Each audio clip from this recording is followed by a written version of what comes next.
Good afternoon, Block to the Future. How's everybody doing today? This is awesome, right? Blockchain on a battleship. Kurt Kumar, that's a bad man right there. My name is Jason King. I'm from the Academy School of Blockchain. We are the world's only fully US accredited school for blockchain development. Now, I've been in the Bitcoin blockchain space since 2010. A lot of people know me from my humanitarian efforts. I founded the world's first 2 cryptocurrency-based charities, which are Sean's Outpost and unsung.org. Both organizations focused on leveraging the cryptocurrency space to feed those in need. Last year, I started work on this Academy project, and basically our main goal is to train more developers in the space. So today I'm going to kind of walk through why we need that, why it's important to our industry, and then sort of how we're addressing it at Academy. So current blockchain landscape, this is going to be stuff that you guys are probably pretty familiar with. This slide is wrong. We actually just stopped updating it because we kept raising money in 2017. And as I was going through it, it started at 1.6 billion, and then it went to 2 billion, and 2.5, and 3, and we left it off at 3.7. We actually capped the year out at $7.2 billion. This is what we raised in ICOs in 2017. If you compare that to 2016, we raised just a little less than 100, or a little more than $100 million in 2016 in ICOs. So the growth that we saw in 2017 was really a bull market like we've never seen before. Same thing in patents. In 2012, we had very few patents filed, 71. By last year, we had 834 patents being filed within the year. So there's a lot of velocity here, a lot of growth in the industry. This chart really shows it, is that over the next 7 years, we expect our industry to actually grow 16 times, which is fantastic. But there's sort of this elephant in the room about the whole situation, and it's this. It's blockchain developer supply versus demand. We surveyed 200 Fortune 500 CEOs.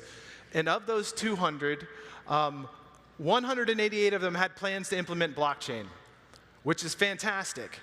Until you look at the little sliver of this graph, and you realize that of those 188, only 12 of them thought that they could actually identify the talent themselves to build those projects out. And that's indicative of this problem right here, which is that currently, right now, on the face of planet Earth, for every 1 qualified blockchain developer, there are 14 available jobs. It's a little bit of a problem when we expect to grow our industry in 16 times over the next few years. So some of the blowback from this, right, is that we're experiencing industry-wide bottlenecks. This is stuff that we're already seeing. We're already seeing projects that are starting to stagnate because they're not able to attract engineering talent. I actually think that this is probably the greatest threat to sector implosion. I don't think it's government regulation. I don't think it's India, banning cryptocurrencies. I think it's us making promises for things that we're going to build, and there functionally not being anyone there to build them. And some of the projects are going to stall indefinitely. And now, obviously, there's scams and coins that were never going to come to market anyway, but some of these projects are great. They have wonderful ideas, good white papers, solid team, but they're not going to be able to attract the engineering talent to build those out, and those are going to end up stalling indefinitely. And I think that's really a tragedy. So why have we been so slow? Well, blockchain moves very quickly. So our traditional educational system hasn't been able to keep up with it. By the time you actually can get blockchain education into a standard university, it's completely outdated. You'll see a lot of courses talking about Solidity from 2015, and then people are going in trying to learn Solidity, and they're watching best practices for 2015, and they're learning stuff that's basically not relevant to them anymore. And blockchain developers are paid a lot more to be in production doing blockchain than they are to teach anything, so they've never stopped. And very often, those blockchain developers are actually the people that are building the protocols out themselves. So what's the solution here?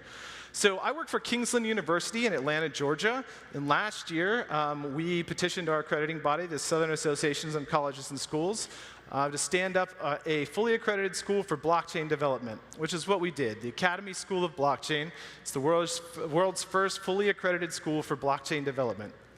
Now, what we do is we're a full-circle solution which gives developers and executives and universities tailored options for blockchain education and connects graduates seeking careers with meaningful companies looking to hire them. Sort of our premier product that we've been doing is we have an immersive blockchain certification track. The curriculum for that track is built actually by our core curriculum advisors that are generally the people that are actually building the protocols that we're teaching.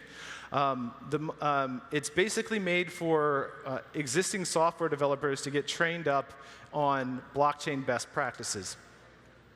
At Kingsland University, we already have a history of training technical education at a very high level. We've trained over 275,000 students worldwide. And we are one of the leading providers in education for emerging and disruptive technologies. It's a list of a lot of the companies that we've worked for previously that we've done corporate and educational trainings for. A lot of Fortune 500s, a lot of big names on there. And we're, like I said before, we're a Sachs-CASI, formally accredited institution. Southern Association of Colleges and Schools, they accredit all educational institutions in the Southeast United States. So we're fully accredited by that, which means that to come to Academy School of Blockchain, you can actually utilize Title IV and Title IX funding, which is Title IV is FAFSA, so it's the Federal Free Application for Student. I'm screwing this all up. It's your student loans. It's great. And then Title IX is all the Montgomery GI Bill stuff and vocational rehabilitation. So those dollars, those hundreds of billions of dollars in federal education money can now be actually leveraged to learn blockchain through our institution. We also have a SCORM-compatible course delivery system. And what SCORM is it's like a protocol for digital content. That's awesome. So basically, we can create a course at Academy, and then we can actually syndicate that out to other accredited universities worldwide. So maybe they're having an issue getting blockchain-related curriculum involved in their programs, but they can actually run our course through their professional and executive education programs, and it's kind of like a backdoor to being able to get blockchain education into major universities worldwide. So our model is that we go into markets and we teach this 6-week full immersion course or 4-week full immersion course, depending on which version of it that you're taking. And we'll send our instructors there, and we'll also train local instructors to be able to teach it there. And then we'll just basically keep moving from markets to markets. We launched our first cohort in January of this year in Sofia, Bulgaria. And they graduated about 2 weeks ago. And so we had 120 students graduate that class. So we have 120 freshly minted blockchain developers. And when you think about the fact that there's only about 2,000 blockchain developers on the earth, the fact that in a short period of time we were able to add 120 to that mix, it's a pretty good model. We have classes going live in Singapore on May 7th and classes going live in Seoul on May 14th. We'll be coming into the United States and doing our trainings in North America starting in Q3, Q4 of this year, primarily in Los Angeles and New York. San Francisco, I know that you would like it as well, but we haven't quite gotten there yet. Outside of blockchain, we actually do teach the full stack of education. We have a really well-known coding program. It's basically a 2-year coding academy. It's 1 year of intensive hands-on training in just computer development, and that's from someone who has no experience in developing at all and can take them up to a junior developer. It's 1 year of training plus 1 year of on-the-job training with additional academic support. Blockchain Academy is what I was just talking about, but we also do executive educations. We train the KPMGs, the PricewaterhouseCoopers, the Deloittes of the world that actually need to know how this technology works and how it's going to impact their business, but don't necessarily need to know how to develop it. And then we do consumer education as well. That's like evangelism stuff. That's like, Grandma, this is how you get your first wallet. Here's how you can buy a Bitcoin. We do that sort of stuff because we're actually in the process of creating the world's largest repository of free blockchain educational materials. And what we expect is over the next years, going to the Academy website will actually be a great resource for finding out basically anything you need to know about understanding any portion of our ecosystem. 4 to 6 week course we talked about. I'm running out of time, so I'm just going to kind of bang through here. Executive education. Our team's great. I won't start. It's all industry leaders. Our curriculum advisors are, the people that built some of the biggest systems: Ethereum, Tether, Monero, and yeah, we just have a great team of advisors as well. Late last year, we acquired SoftUni. SoftUni is the largest privately held university in Europe.